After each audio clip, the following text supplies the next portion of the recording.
Madam Deputy Chairman, I welcome this opportunity to make a few observations during the discussion on the finance bill.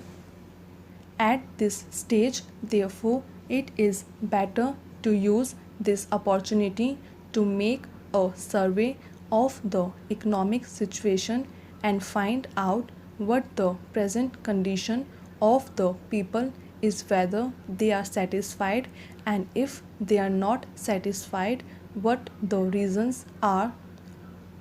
I feel this responsibility is greater today when the American aid is likely to be reduced, and therefore we have got to stand more on our own legs. When the plan was set forth, there were three sources from which we hoped to get finance for the plan, namely our own resources from the revenues, loans within the country through savings, and thirdly, foreign help. The latter we need not discuss here.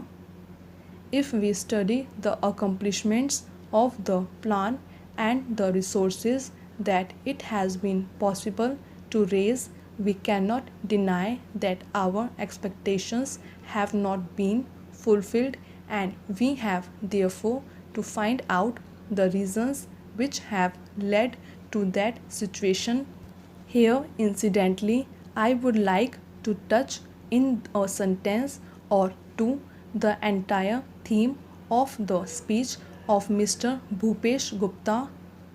It is very easy to say that this should be done or this could have been done from the opposition point of view, but I would like to ask him a question and he can reply to it later in some other speech, whether in Russia it would be possible for anybody, not in the debate in the parliament but even outside, to utter a single sentence against the government policy. In our democratic setup, we have allowed the people to criticize government policies. Even as Congress people, we are free to criticize the policies of the government, but the point is whether the doubts raised in the minds of the public by the public in the opposition who show their loyalty to a different setup would be conducive to create the enthusiasm that is necessary and the inspiration that is necessary to give their way best to fulfill the targets of the plan. This planned economy is really not a thing that will go successfully hand in hand with a democratic setup unless some other things are there, and they are the inculcation of a national spirit, giving of proper national education to develop a national outlook. Unless these things are done as they are in other countries like England, unless that type of spirit is created in the country by all the people of all types of views, not being allowed to create differences and doubts in the minds of the people, we cannot in a democratic setup have a success which we want, and we cannot fulfill our promise to the people.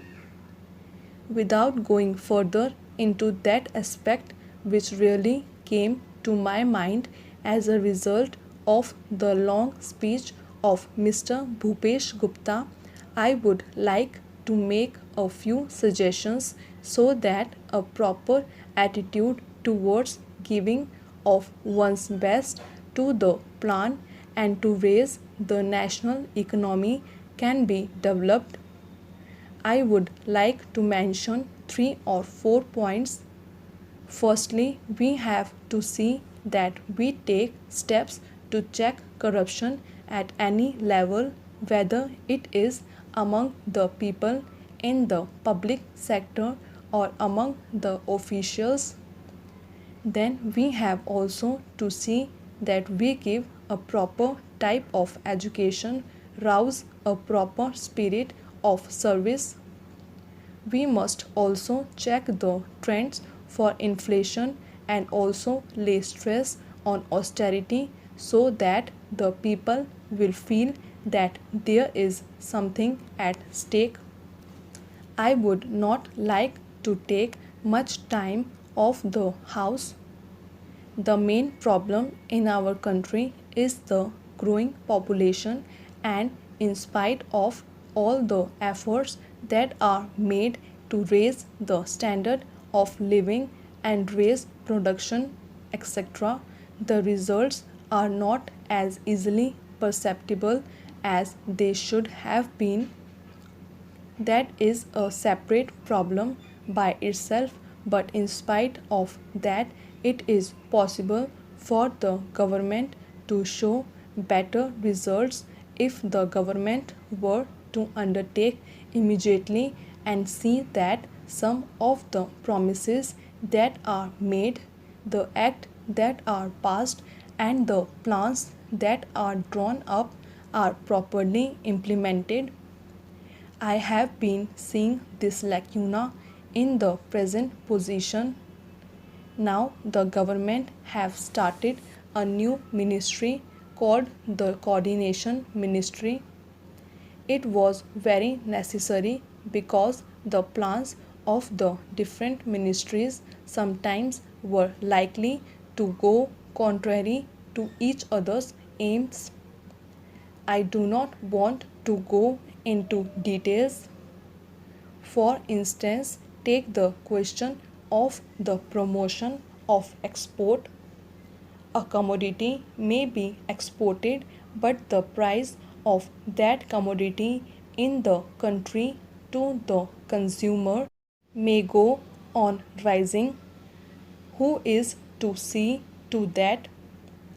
Take tea for example, it had to be exported and nobody was there to see whether there was enough tea for the consumption in the country and what was the price at which it was available to the consumer in the past.